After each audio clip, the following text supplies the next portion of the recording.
Namaku Ratna, umurku 35 tahun.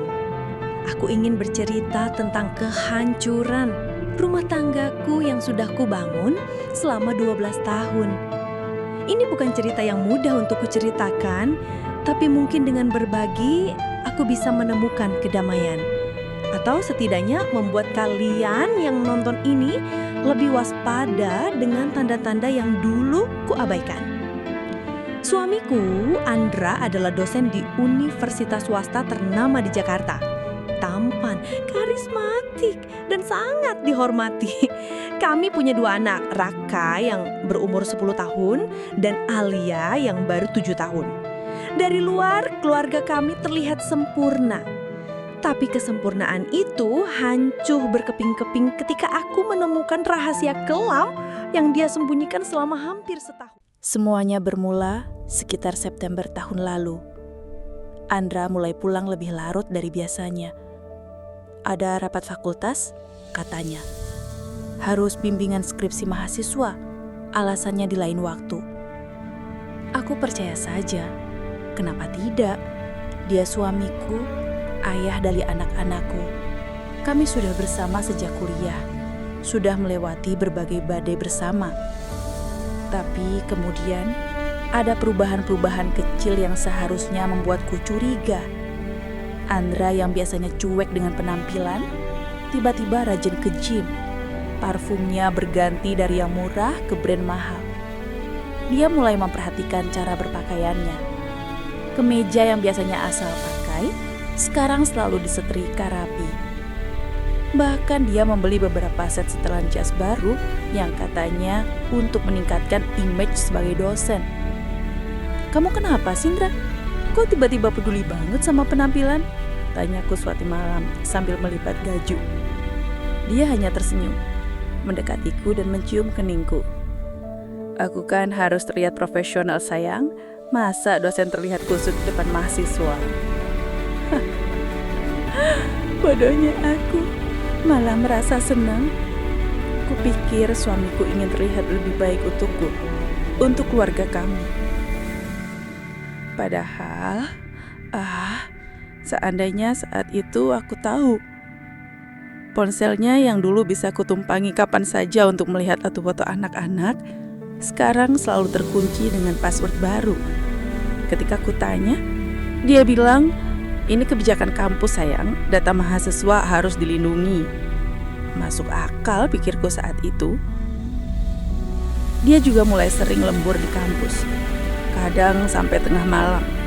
Deadline akreditasi, katanya, harus selesai minggu depan. Tapi ketika aku tanya tentang detail pekerjaannya, dia selalu mengalihkan pembicaraan. Atau malah marah. "Kamu gak akan ngerti, Ratna.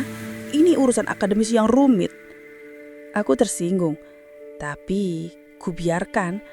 Mungkin dia memang stres dengan pekerjaannya. Nama Lisa pertama kali kusebut tanpa sengaja ketika Andra pulang dengan wajah cerah. Tidak seperti biasanya ketika dia lembur. "Gimana lemburnya? Selesai?"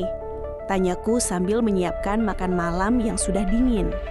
"Oh iya, tadi Lisa, maksudku mahasiswi bimbinganku, ada yang kesulitan dengan data penelitiannya, jadi agak lama," jawabnya. Tapi ada yang aneh dengan caranya menyebut nama itu.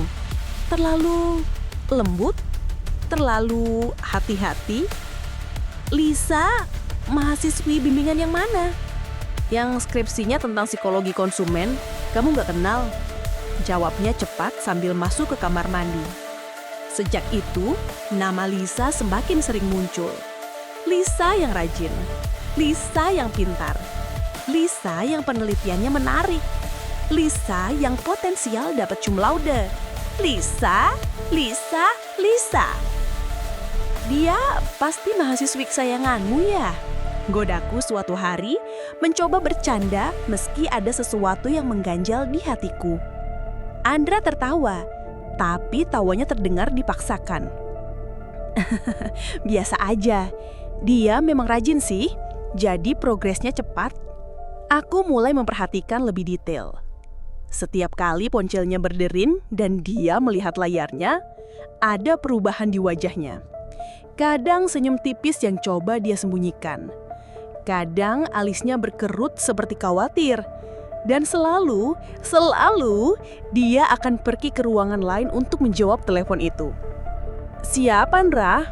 tanyaku suatu malam ketika dia bangkit dari sofa untuk menjawab telepon. "Rekan dosen, ada yang mau ditanyakan tentang materi besok," jawabnya sambil berjalan ke teras. Aku mengintip dari jendela. Kulihat dia tersenyum lebar sambil berbicara. Sesekali dia tertawa. Tawa yang sudah lama tidak kudengar ketika dia bersamaku. Tawa yang lepas, bahagia, penuh cinta.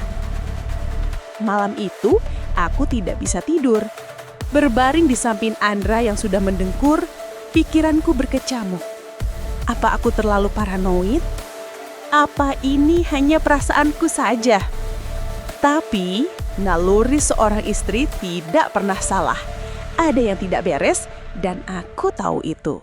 Aku mulai melakukan hal yang tidak pernah kubayangkan akan kulakukan. Menyelidiki suamiku sendiri. Pertama, aku coba cari tahu siapa Lisa ini. Aku ingat Andra pernah meninggalkan laptop kampusnya di rumah. Dengan tangan gemetar, kubuka emailnya yang kebetulan masih login. Di inboxnya ada puluhan email dari Lisa Permata 201-903-1045. Awalnya email-email formal tentang bimbingan skripsi.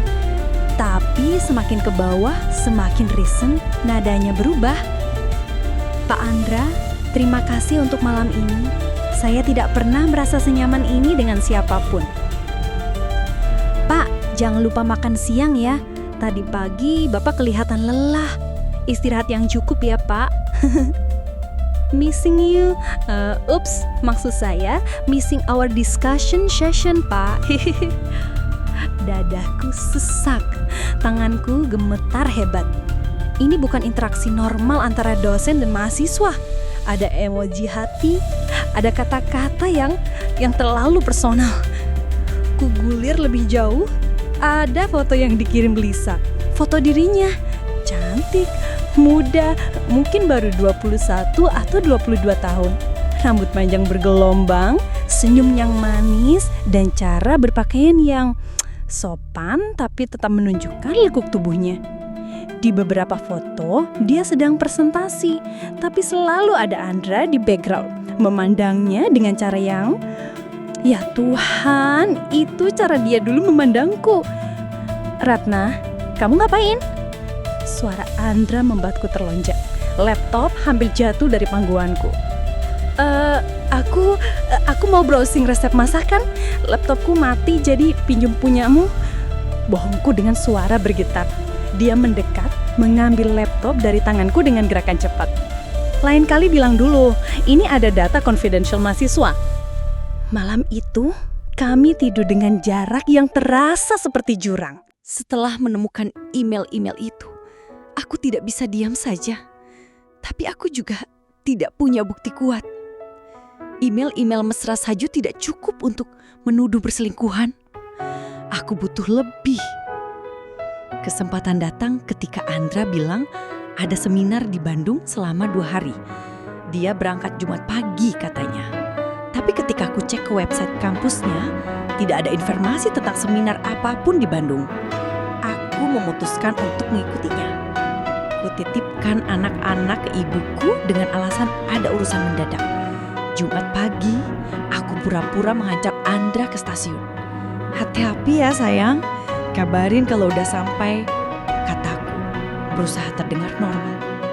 "Iya, jaga anak-anak ya," balasnya sambil mencium keningku. Cuman yang terasa hampa. Tapi dia tidak ke stasiun. Taksi yang dia naiki belok ke arah berlawanan. Dengan jantung berdebar, aku mengikuti dari belakang dengan mobil. Taksi itu berhenti di Hotel Bintang 4 di daerah Kuningan. Andra masuk lobi. Aku parkir dan mengikuti dari jauh. Dia di meja resepsionis, mengambil kunci kamar sendirian. Aku menunggu di lobi pura-pura main ponsel. 30 menit kemudian, si arrive. Lisa. Lebih cantik dari fotonya. Dress merah yang ketat, high heels, makeup sempurna. Dia berjalan ke meja resepsionis, menyebut sesuatu, lalu petugas memberikan kunci kamar. Nomor yang sama dengan yang Andra ambil tadi. 412. Kakiku lemas, aku terduduk di sofa lobi. Ini nyata, suamiku benar-benar berselingkuh dengan mahasiswinya yang usianya mungkin hanya setengah dari usiaku. Aku naik ke lantai 4, berdiri di depan kamar 412. Dari dalam terdengar suara tawa. Tawa Lisa yang renyah, tawa Andra yang lepas. Lalu suara-suara lain yang membuat perutku mual. Andra, pelan-pelan. Suara Lisa lembut dan sensual. Kamu suka kan? Suara suamiku yang tidak pernah ku dengar dengan nada seperti itu padaku. Iya, I love you, Indra. Love you too, baby. Blak! Aku menggedor pintu sekuat tenaga. Suara di dalam langsung berhenti. Ada suara panik, langkah kaki terburu-buru. Andra, buka pintunya. Aku tahu kau di dalam. Teriakku. Beberapa menit yang terasa seperti selamanya, pintu akhirnya terbuka. Andra berdiri di sana, hanya mengenakan boxer, wajahnya pucat pasi. Di belakangnya, Lisa mencoba menutupi tubuhnya dengan selengut hotel. Ratna, ini tidak seperti yang kau pikirkan. Gagapnya. Tidak seperti yang kupikirkan. Aku berteriak histeris. Suamiku telanjang di kamar. Suamiku telanjang di kamar hotel dengan mahasiswinya. Dan kau bilang ini tidak seperti yang kupikirkan. Lisa mencoba berdiri, masih membalut tubuhnya dengan selimut. Bu, saya... Diam kau, bentakku padanya. Berapa umurmu? 20? 21, anak kemarin sore berani-beraninya merebut suami orang. Ratna, please, kita bicara baik-baik. Andra mencoba mendekat. Jangan sentuh aku. Aku mendorongnya keras. 12 tahun, Andra. 12 tahun. 2 anak. Dan kau buang semuanya untuk anak ini. Air mataku mengalir deras. Aku tidak peduli kalau orang-orang mulai keluar dari kamar mereka melihat drama ini. Bu, saya mencintai Pak Andra. Lisa memberanikan diri bicara. Aku tertawa pahit. Cinta. Kau tahu apa tentang cinta anak kecil? Kau tahu bagaimana rasanya melahirkan anaknya, menemaninya saat dia masih nobody, membangun rumah tangga dari nol? Ratna, ayo kita pulang. Kita bicarakan di rumah. Andra mencoba menarik tanganku. Pulang? Ke rumah yang mana? Rumah yang kita bangun bersama, tapi kau nodai dengan perselingkuhanmu. Aku menatap Lisa dengan penuh kebencian. Kau tahu nggak? Tadi pagi anak perempuanku yang berumur 7 tahun bertanya, Mama, kenapa Papa jarang main sama kita lagi? Dan sekarang aku tahu jawabannya. Papanya sibuk main dengan mahasiswinya. Lisa menunduk, air mata mulai mengalir di pipinya. Andra terlihat hancur. Berapa lama? Tanyaku pada Andra. Berapa lama kalian sudah begini? Andra diam. Jawab. 8 bulan. Bisiknya. 8 bulan. Selama itu aku dibohongi. Selama itu aku tidur dengan pengkhianat. Selama itu anak-anakku punya ayah yang busuk. Aku mau cerai, kataku dingin. Ratna, Jangan, pikirkan anak-anak. Anak-anak, kau yang harusnya memikirkan mereka sebelum kau tidur dengan perempuan ini. Sebelum kau hancurkan keluarga kita. Aku berbalik, tapi sebelum pergi, aku menoleh ke Lisa. Selamat ya, kau menang. Tapi ingat, karma itu nyata. Aku pulang ke rumah ibuku dengan kondisi hancur. Mama memelukku erat saat aku cerita semuanya sambil terisak. Sudah Mama duga, kata Mama pelan. Mama lihat ada yang berubah dari Andra. Tapi Mama tidak mau ikut campur. Kenapa Mama tidak bilang? Isakku. Karena Mama tahu kamu harus menemukan sendiri. Dan Mama akan selalu ada untukmu, Nak. Anak-anak bertanya di mana Papa. Aku bilang Papa ada urusan kerjaan. Tapi Raka yang sudah 10 tahun sepertinya merasakan sesuatu. Mama nangis terus. Papa buat Mama sedih ya? Tanyanya suatu malam. Aku tidak bisa jawab, hanya memeluknya erat. Ponselku tidak berhenti berdering. Andra menelpon ratusan kali, mengirim pesan panjang lebar. Ratna, please, aku minta maaf. Aku tersesat. Lisa tidak berarti apa-apa. Aku mencintaimu. Kamu dan anak-anak adalah hidupku. Aku akan putus dengan Lisa. Aku janji. Ratna, jangan hancurkan keluarga kita. Kasihan anak-anak. Please, jawab teleponku. Aku akan lakukan apapun. Aku baca semua pesannya dengan hati hampa. Kata-katanya sekarang tidak ada artinya lagi. Sudah terlambat. Seminggu setelah kejadian di hotel, ada yang mengetuk pintu rumah Mama. Aku kaget melihat Lisa berdiri di sana. Wajahnya sembab, matanya bengkak. Mau apa kau kesini? Tanyaku dingin. Bu, saya mau minta maaf. Saya mau menjelaskan semuanya. Tidak ada yang perlu dijelaskan. Pergi dari sini. Bu, please, saya mohon. Saya juga korban. Aku tertawa sinis. Korban? Korban? Kau yang goda suami orang bilang kau korban. Pak Andra yang mendekati saya duluan, Bu. Saya awalnya menolak, tapi dia terus memaksa. Dia bilang tidak bahagia dengan pernikahannya. Dia bilang sudah lama tidak mencintai ibu. Kata-katanya seperti pisau menusuk jantungku. Lisa melanjutkan. Dia bilang akan menceraikan ibu, akan menikahi saya. Saya masih muda, Bu. Saya percaya semua janjinya. Dia bilang ibu sudah tidak perhatian lagi padanya. Bilang ibu hanya peduli pada anak-anak. Bilang hubungan kalian sudah seperti kakak adik, tidak ada lagi api cinta. Aku terduduk lemas. Andra bilang begitu tentangku. Tentang pernikahan kami.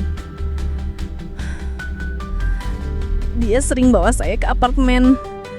Dia bilang itu apartemen temannya yang kosong. Ternyata dia sebak khusus untuk kami berdua. Saya bodoh, Bu. Saya percaya saat dia bilang saya spesial. Saya percaya saat dia janji akan bertanggung jawab. Lalu, tanyaku dengan suara bergetar.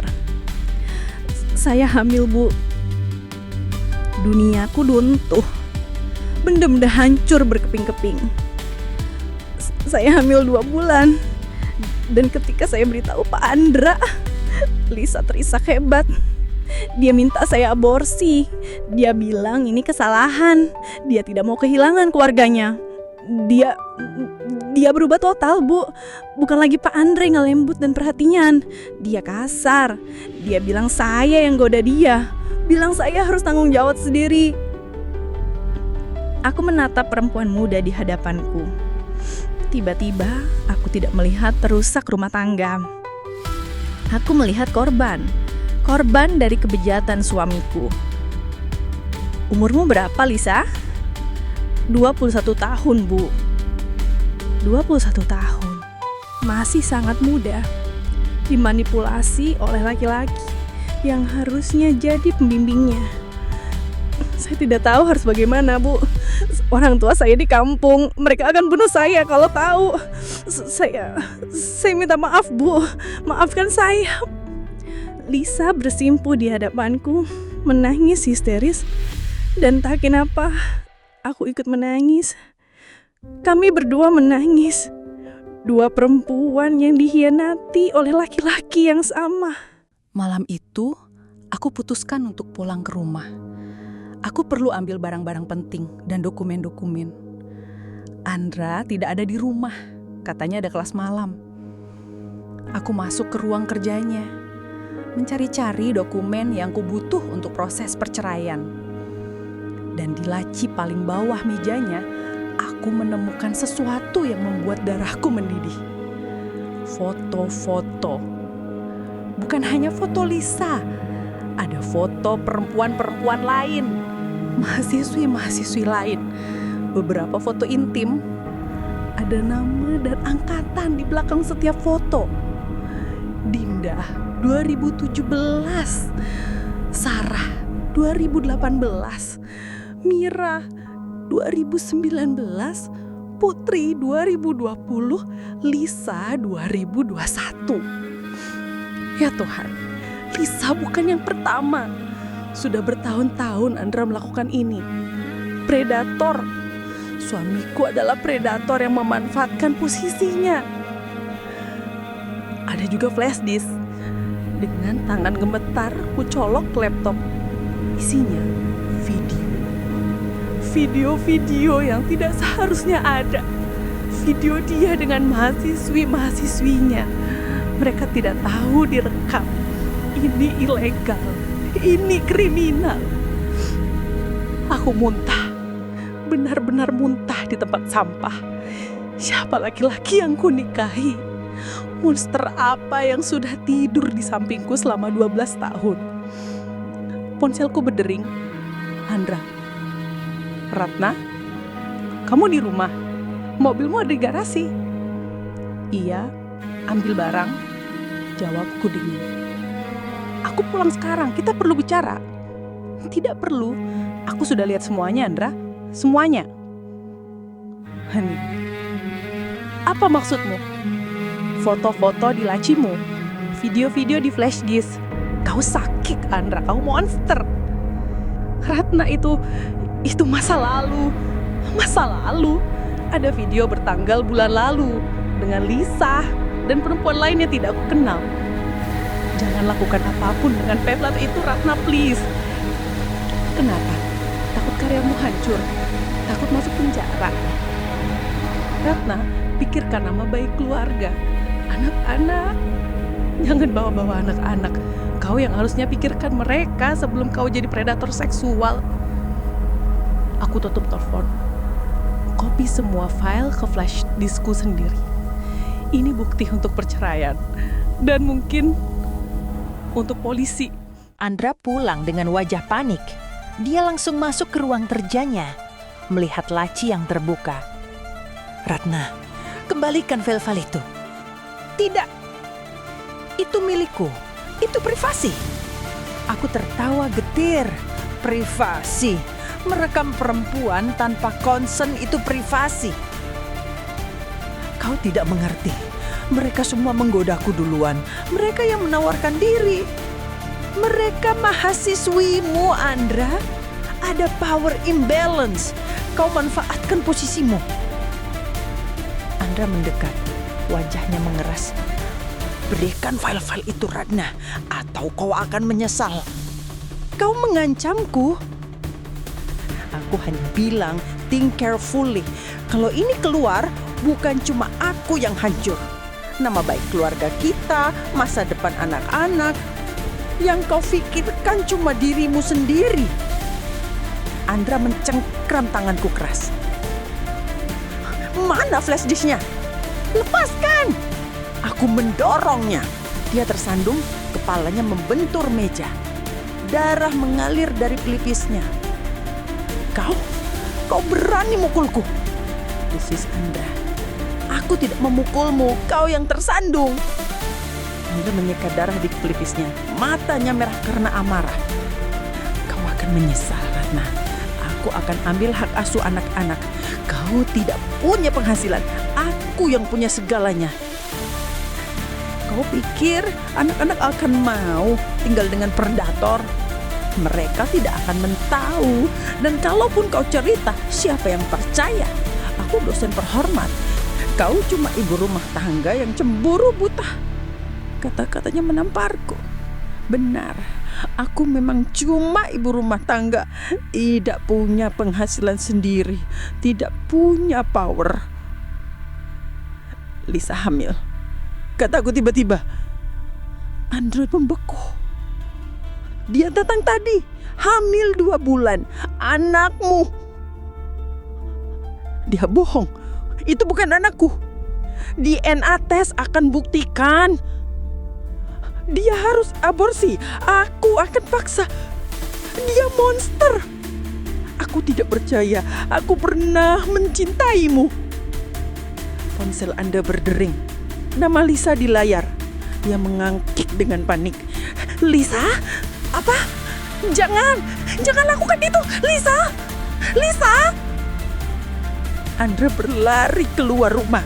Aku ikuti dari belakang, arah ke apartemen yang ternyata dia sewa bentuk affair-nya. Sampai di apartemen, pintu sudah terbuka. Andra masuk duluan. Aku dengar teriakannya. Lisa, bangun! Lisa! Aku masuk. Lisa tergeletak di kamar mandi. Botol obat tidur kosong di sampingnya. Busa keluar dari mulutnya. Panggil ambulans! Teriak Andra padaku. Dengan tangan gemetar, aku telepon 119. Sambil menunggu, Andra mencoba membangunkan Lisa, menampar pipinya pelan. Lisa, please bangun! Jangan tinggalkan aku! Aku melihat surat di meja, tulisan tangan Lisa. Untuk Pak Andra dan Bu Ratna, maafkan saya tidak kuat. Pak Andra, Bapak bilang saya harus aborsi atau Bapak akan keluarkan saya dari kampus. Bapak bilang akan hancurkan masa depan saya. Saya tidak punya pilihan lain. Bu Ratna, maafkan saya merusak keluarga Ibu. Saya menyesal. Sangat menyesal. Untuk calon bagiku, maafkan Mama tidak bisa mempertahankanmu. Lisa. Air mataku mengalir. Gadis muda ini, dia putus asa. Dan itu semua karena suamiku. Ambulans datang. Lisa dibawa ke rumah sakit. Andra ikut. Aku menyusul dengan mobil sendiri. Di rumah sakit, dokter keluar dari UGD dengan wajah serius. Keluarga Lisa Permata? Saya dosennya, kata Andra. Kami berhasil menyelamatkannya. Tapi apa, Dok? Tanyaku. Kehamilannya tidak bisa diselamatkan. Dia keguguran. Andra terduduk lemas. Aku tidak tahu harus merasa bagaimana. Lega, sedih, marah. Dia minta bertemu kalian berdua, kata dokter. Lisa terbaring lemah di ranjang rumah sakit. Matanya sembab, wajahnya pucat. Bu Ratna, Pak Andra. Suaranya serak. Lisa, kenapa kamu lakukan ini? Tanya Andra. Ada nada panik di suaranya. Saya tidak punya pilihan, Pak. Bapak ancam saya. Bapak bilang akan hancurkan hidup saya kalau saya tidak aborsi. Lisa, aku tidak bermaksud. Diam, bentakku pada Andra. Lalu aku genggam tangan Lisa. Kamu akan baik-baik saja. Kami akan bantu kamu. Bu, saya kehilangan bayi saya. Tidak apa-apa. Mungkin ini yang terbaik. Saya mau keluar dari kampus. Saya tidak sanggup lihat Pak Andra lagi. Kamu tidak perlu keluar. Dia yang harus keluar, kataku tegas, melirik Andra. Apa maksudmu? Tanya Andra. Kau akan resign. Atau semua bukti perbuatanmu kuserahkan ke polisi dan rektorat. Ratna, kau tidak bisa. Oh, aku bisa. Dan aku akan lakukan itu. Pilih resign dengan baik-baik atau hancur total dengan skandal.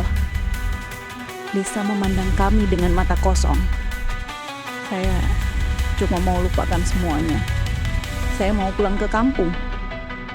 Kami akan bantu biayanya. Anggap saja kompensasi. Andra tidak bisa protes. Dia tahu dia kalah. Aku duduk di kafe, menunggu seseorang. Pintu terbuka, Lisa masuk. Dia terlihat berbeda, lebih dewasa, lebih kuat.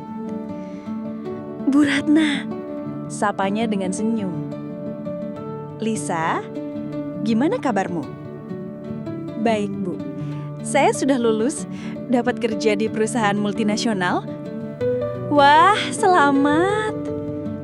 Kami mengobrol seperti teman lama. Tidak ada lagi kecanggungan atau kebencian.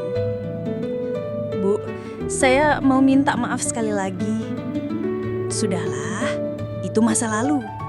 Kita sama-sama victim. Yang penting, sekarang kita sudah move on.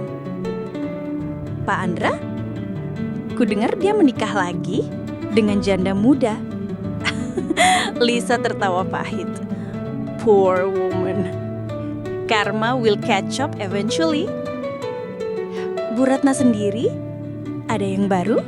Goda Lisa. Aku tersenyum. Ada yang deketin, tapi aku masih trauma. Butuh waktu. Take your time, Bu. Ibu deserve someone yang benar-benar mencintai dan menghargai ibu. Kami berpelukan sebelum berpisah. Dua perempuan yang pernah dihancurkan oleh laki-laki yang sama, sekarang bangkit dan kuat. Dalam perjalanan pulang, aku merenung. Perselingkuhan Andra menghancurkan keluargaku, tapi juga membebaskanku. Membebaskanku dari pernikahan yang ternyata sudah toksik sejak lama. Membebaskanku untuk menemukan diriku sendiri. Anak-anak, mereka tumbuh lebih kuat. Mereka belajar bahwa kesalahan punya konsekuensi. Mereka belajar bahwa mama mereka adalah perempuan kuat yang tidak akan mentolerir pengkhianatan.